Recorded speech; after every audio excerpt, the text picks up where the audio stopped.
Breathe and relax. Because you have not learned so far the prayers, if you don't know them, please don't try to sing along. Okay?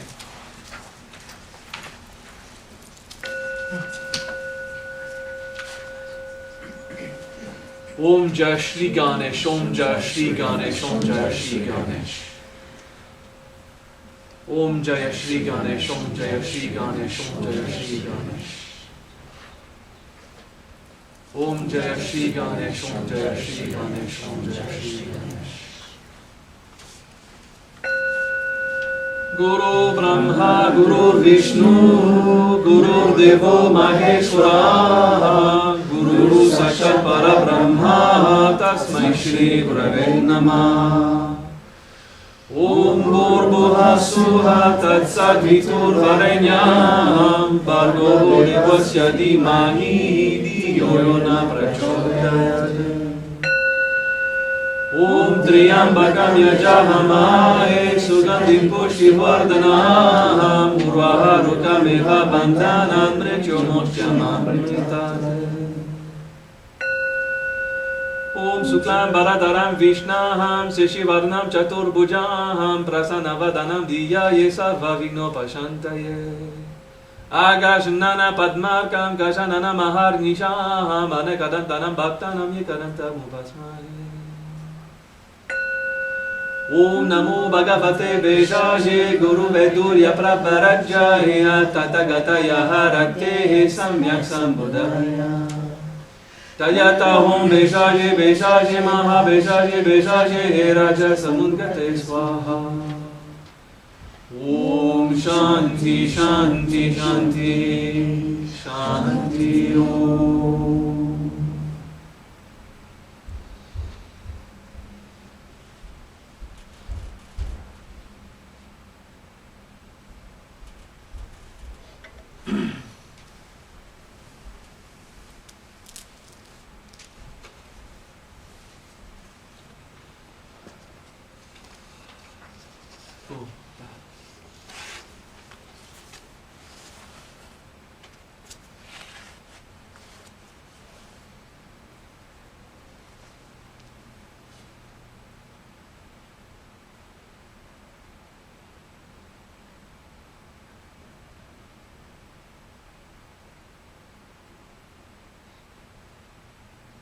We are unsatisfied. We yearn. And we complain. We are unsatisfied, like a newborn baby, expecting that the universe will take care of it. We are grown-ups now and we feel like this empty baby, uncomfortable, who needs to be cared for. And we blame others for our experience of unsatisfaction. We're angry at the lover because he doesn't act in the way that we take for granted he should. Because we need something and we are unsatisfied. We want to be satisfied by someone else. We want the other to have power and for us to be weak. Breathe. We are unsatisfied. It is control. It is ego. We prefer saying it is someone else's fault if I am empty, if I suffer.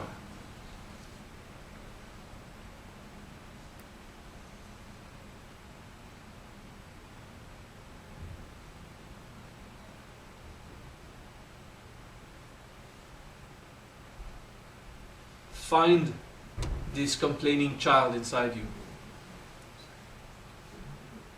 He is hurt. The child is hurt. Get rid of the New Age $2.50 philosophy. Everyone has a child inside who is hurt. Get rid of that.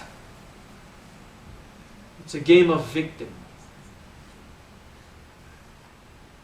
Go find a child that is unsatisfied and complaining. the child who blames. Because we are all issued from supreme consciousness. We all come from divine essence. And in the core of our being, we know that we are divine. And as God, we feel and we think everything is mine. And we wish to support that divine attitude as an individualized person, separated. Once in the ego, we still want to behave like the Almighty God. This is one with all things. But we are separated now. So why are we unsatisfied and why do we complain? It's not because we are evil. It's because we do not have experience. Inside, we know in our true nature that we are meant to be divine, that resources are infinite, because when we are born with no conditioning, no limit. And we know from experience that in the state of oneness, everything is ours. But not everything is ours as me. Everything is to God, to everyone.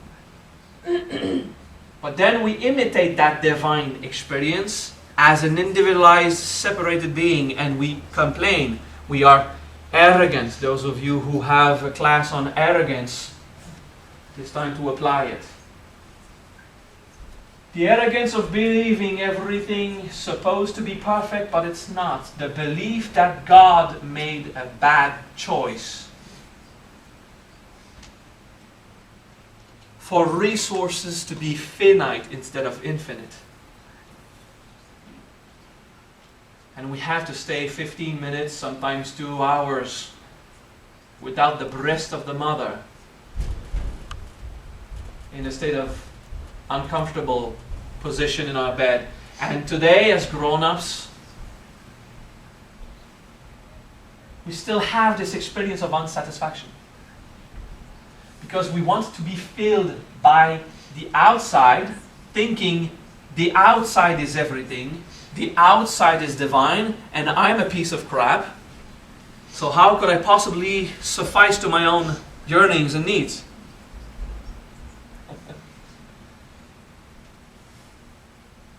We look outside, not because we're bad. It's because we simply did not know otherwise. Now look at how hard you are on yourself to think that if you're not already accomplished as a Buddha or a Christ, if you're not completely perfect as a divine being, you have to be a bad person. That's a flawed perception you have of yourself. Think that God made a world imperfect. That you are meant to experience a divine state, but you don't. And if you do, well, it's sporadic, it's not always on. And because of that, you will think of yourself as not good enough. Because you think that God wanted it for you to be perfect and accomplished already. You're progressing. Be gentle with yourself. You are doing exactly what is meant to be done. Progress. And why are you still complaining? Oh, I still have ego, I still have stuff to integrate. Because you're unsatisfied with yourself. Still unsatisfied. Oh, inside I know there is something wonderful about me, but I can't possibly be that wonder that I dream of, because I've also seen the dark side of me. The shame, the regret, the remorse. Breathe. When Jesus came, He enforced that we are all one in this experience. That we are all meant to experience being a product of divinity. How do you say that in Hebrew or Aramean? It's say the Son of God or the child of God. Jesus never said the word Christ. That's a Greek word from 80 years after his death. Jesus spoke of Ia.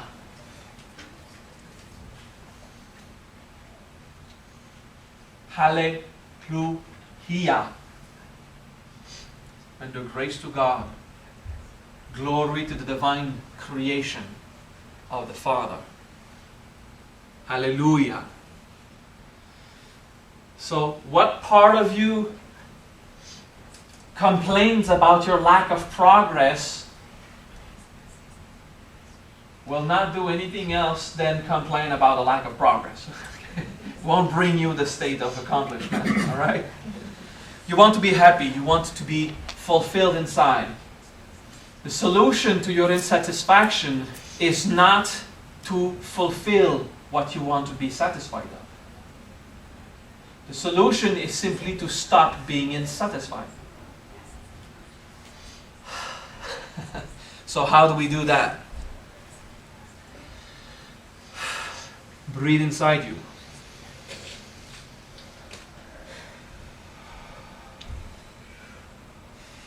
To the part of you that is unsatisfied, angry at everything else for not fulfilling you. Feel this lack, this need. Something is missing. And feel your anger reaction towards it, unsatisfied. Your human child is in a state of control. Like a young boy or young girl throwing themselves on the floor of the supermarket because it didn't got the candy it wanted. Look at the arrogance of this unsatisfaction. Oh yes, you will go to therapists and the spiritual masters will tell you about the child that needs to be taken in its arm, blah blah blah. What about the child that needs to be set straight? What about the lack of authority you have over yourself as an ego?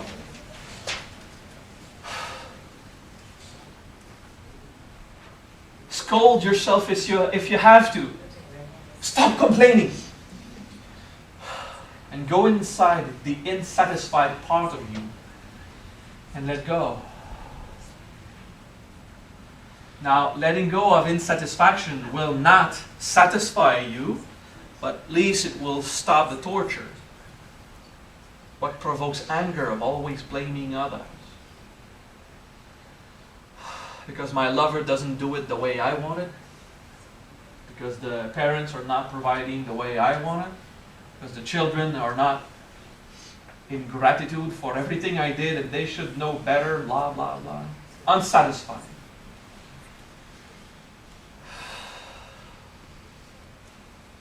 Breathe.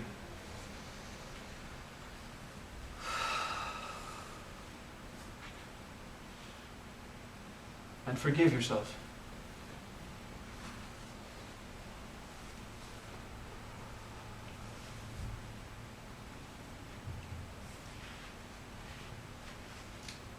The real fundamental need that you have is of a spiritual nature. You want to be loved.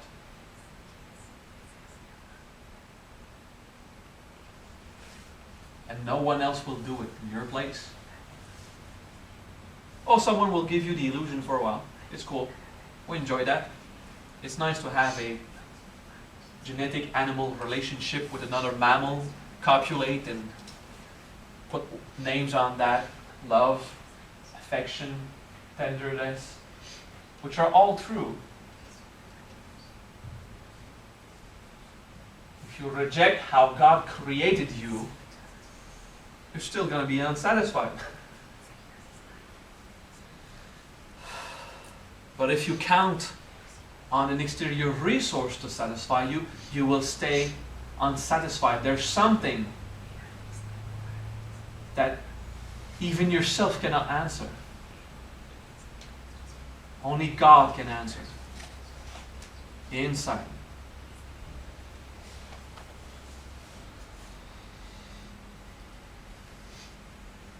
Now I'm faced with a problem. I want to teach you how to know yourself in your divine nature, so that inside you will provide to yourself the level of love you need to be happy.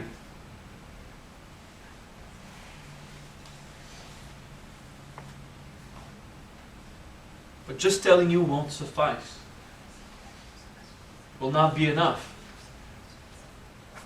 If I teach you about experiences of divinity, meditation, mantras, and want you to go and experience the higher states of love and to know yourself as a wonderful, perfect being already, I will fail, because I have tried and it didn't work. If we have a divine calling inside, we will have the animal reflex to go away. Jesus tells us a story about that.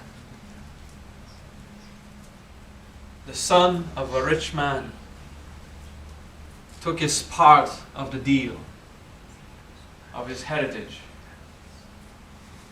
in his father's bag, and he went away.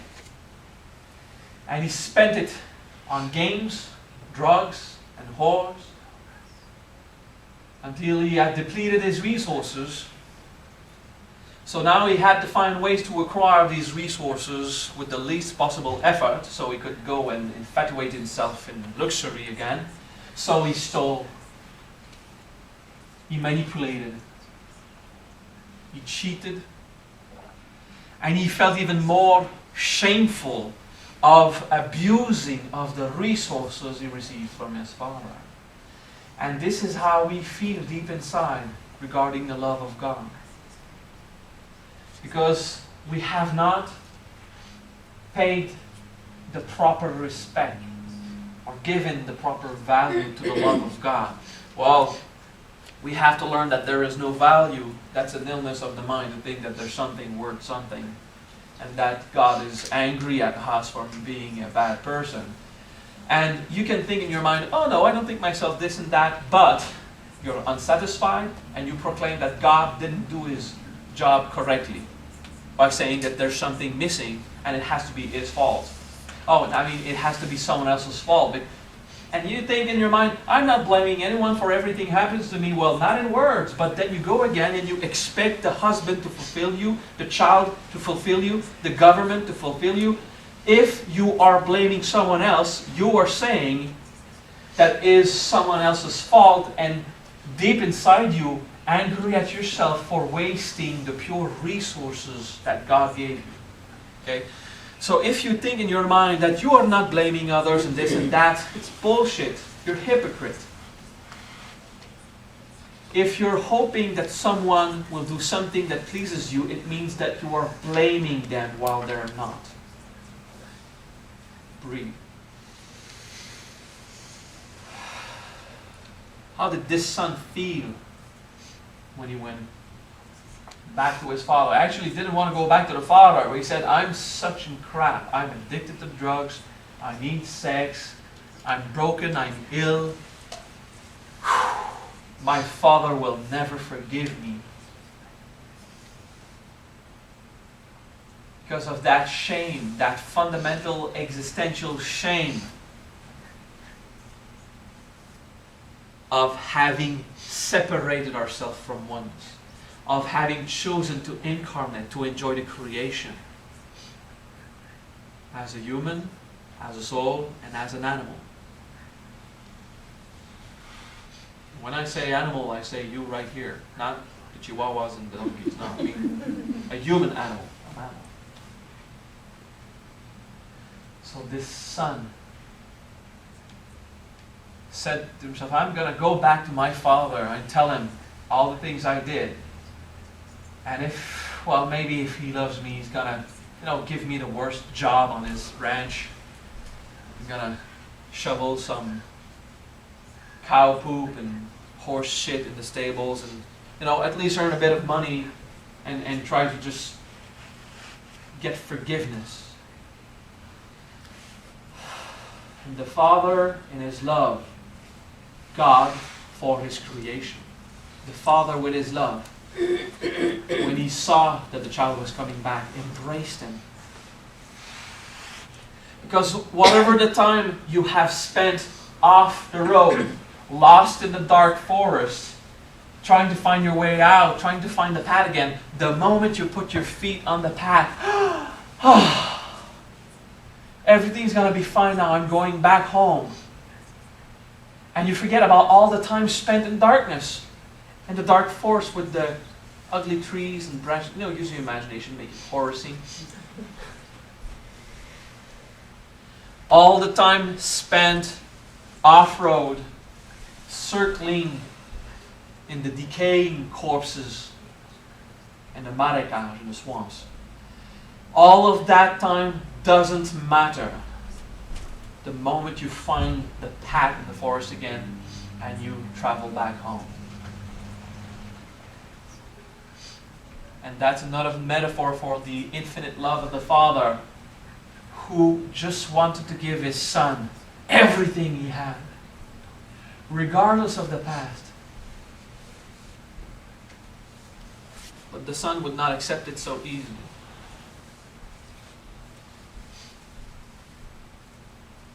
And there were other people who were jealous. They were jealous because they were unsatisfied. Dad, you give this guy who betrayed you, who shouldn't even be your son, you give him all the good food and the wealth and everything back again. And the father explained to him, stop complaining.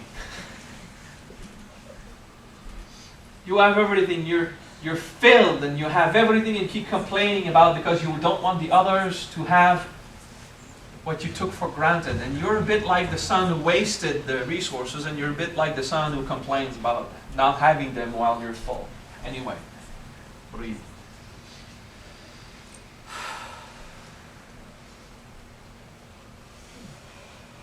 When I want to teach you, I need to find different ways to teach you. Because if I teach you directly the state of being of pure divinity, you will be aggressive, you will hurt, you will fight. When I go in an elevated divine state, in a state of Buddha, the people start to have trouble. So I modulate. I come as Maha, Vajra, I come as a soul, and I teach you.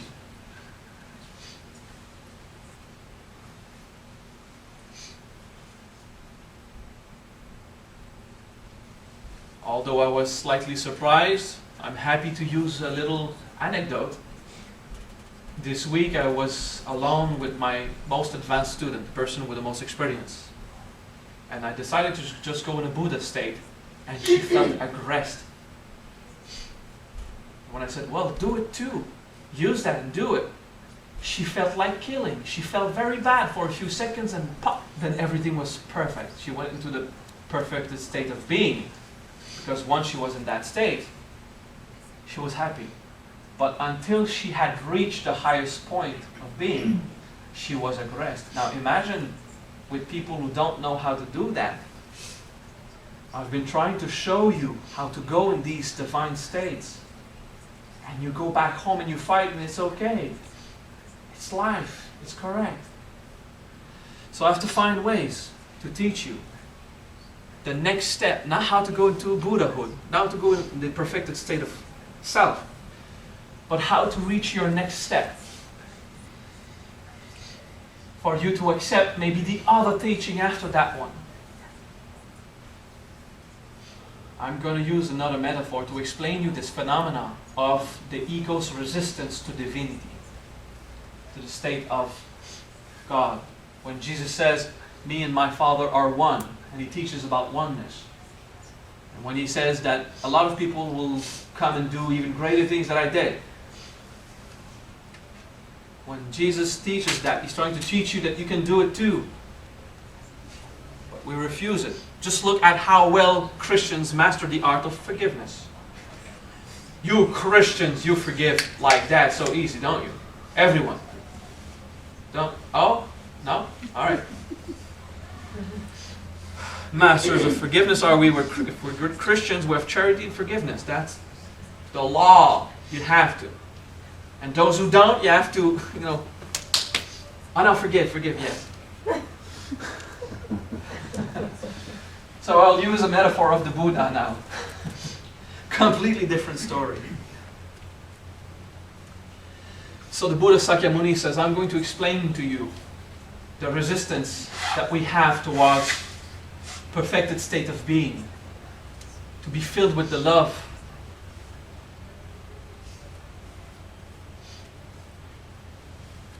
And he said it that way. A rich man had a son. Very different story from Jesus. A rich man had a son who decided to take his share of the wealth and go in the village and spend it. In drugs, sex, games, entertainment, luxury. And once he had spent everything, the story goes on, it's pretty much the same thing as Jesus said anyway. But there's a point where the Buddha story is completely different from Jesus' metaphor. The son feels so bad, he has to go back to his father. But then he thinks, my father will never accept me, so he goes and becomes a beggar. And for many years just begs in the streets. And at one point, the father is just walking in the city, and he sees his son all torn up, all destroyed, sick. And he said, hey, come back home. I'm going to take care of you. And his son didn't even recognize his father. Did not even recognize his father saying, come back home. And he pushed that crazy man away. Leave me, man. And just went on.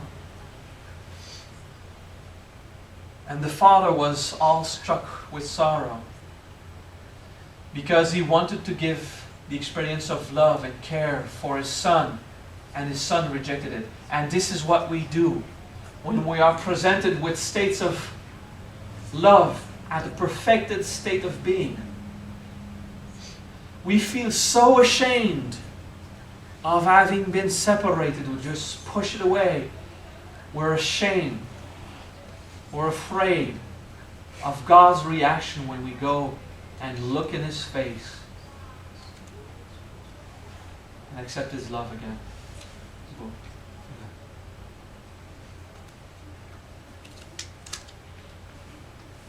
The Father is wise. If the Father is a representation of God in this story, then He's a very wise Father.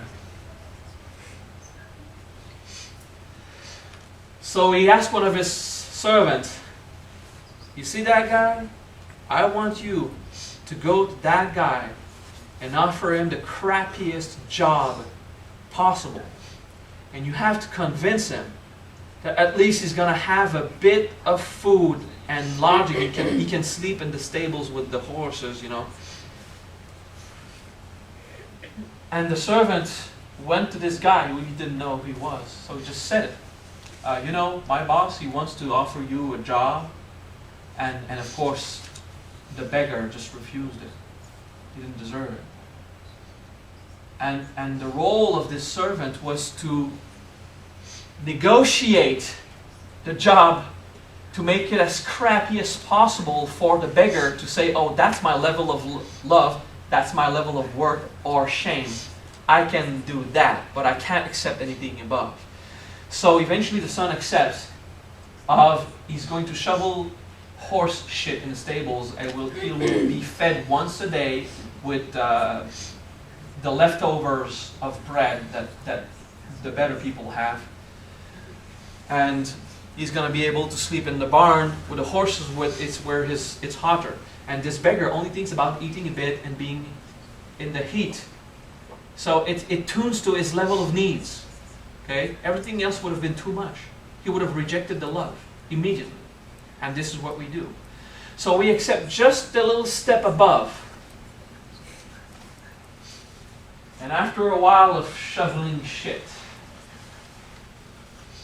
and giving leftovers to eat, there was a bigger leftover with a bit of meat and stuff. Oh, no one wants that, so we're going to throw it away anyway. Do you want it? So, and the guy says, yeah, okay.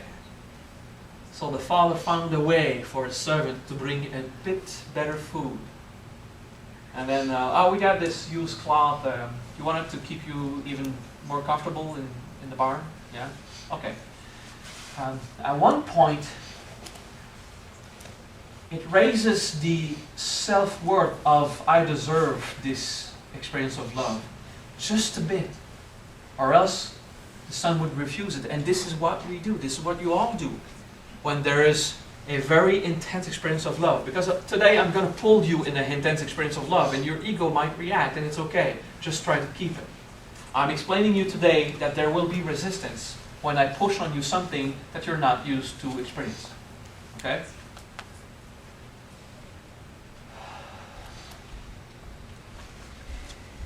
After a while, the wise father said, can you that stack of hay there, can you bring it? And the guy puts his shovel, shakes the shit off a bit, just, okay, and goes to take a stack of hay. He said, hey, you did it pretty well. Can you get the other one? And after a while, he's actually the guy that carries the stacks of hay into a carriage. Okay? And in that carriage there are other stuff, excuse me, so now this guy, he accepts to just take care of the hay. He's not shoveling shit anymore, and he noticed at some point some other guy is shoveling the shit and not him. He's carrying the hay. And now he's got more hay to be comfortable when he sleeps, he's got better food, and it's progressive. And he's carrying the hay for the horses to eat, and he's in contact with the horse, starts to touch him, likes him. Can you help me put this leather seat on the horse and the straps and everything? I don't know how you say it in English. The saddle. Thank you. So he starts to do that, and after not so long, he becomes the caretaker of the horses with the saddle, and he learns how to take care of the shoes of the horse. How do you call it? An iron? Sure.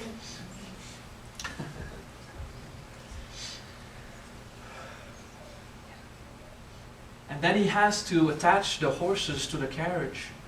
So he's been from a beggar who had wasted everything to the caretaker of the horses and now the carriages to make sure everything was in the carriage. Can you take this list, please? You can read. Oh yeah, you learned how to read a while ago. You can read. Look at the carriage. Can you just make sure everything that's in the carriage is on that list? And he does that. And the father, in his wisdom, found a way to make him the management of his commercial trade. Because now he's the manager of whatever's in the carriage and the manifest and the invoices and everything. One step at a time.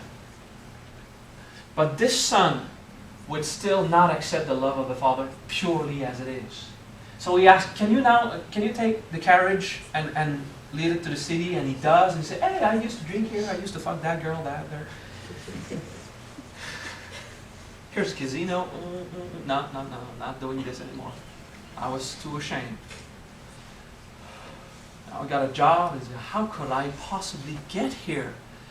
I'm riding the carriage with all this wealth and everything, and I'm a piece of crap, All right, it's heavy for me, but let's do it, right? Because that guy was so kind to give me food and leftovers. Now he's asking me to take care of the carriages, and then he does it once and twice and a third time, and then he starts to organize other people, and he becomes the manager of a fleet.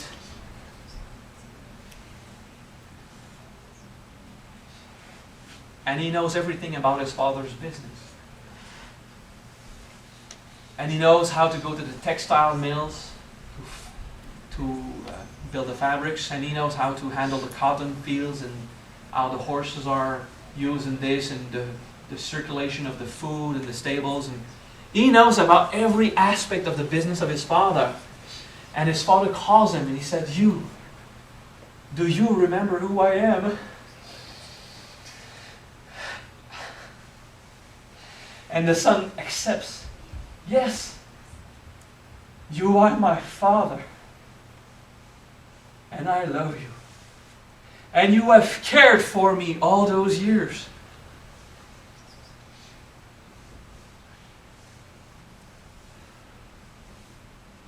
And the son understands how much effort it took for the Father to provide the wisdom and the experience step by step, or else He would have pushed him away. Breathe.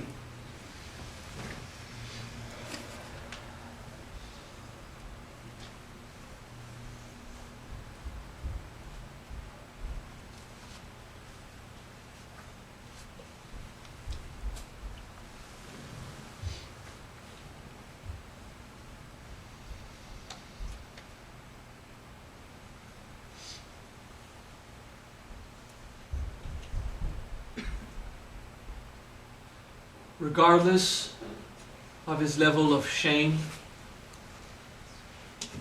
regardless of his unworthiness, insatisfaction, arrogance, control, resistance to love, regardless, the Father found a way for this child to take over, and for this child now to be the Father.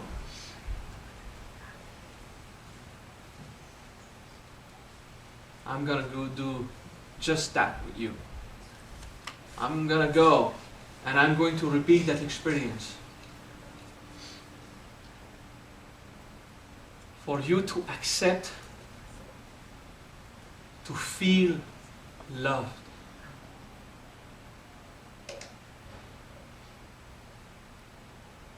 I want you to just listen, do not participate.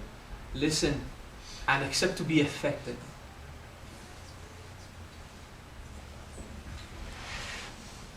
Guru Brahma, Guru Vishnu, Guru Devo Maheshwara, Guru Sakshat Parabrahma, Tasmai Shri Gurave Namah.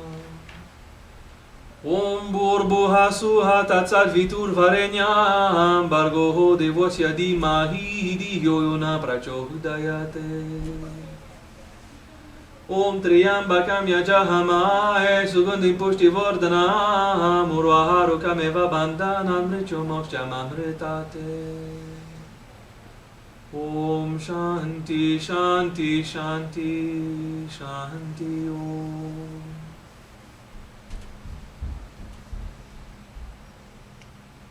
Om Mani Padme Om Mani Padme Om Mani Padme Hum, Om Mani Padme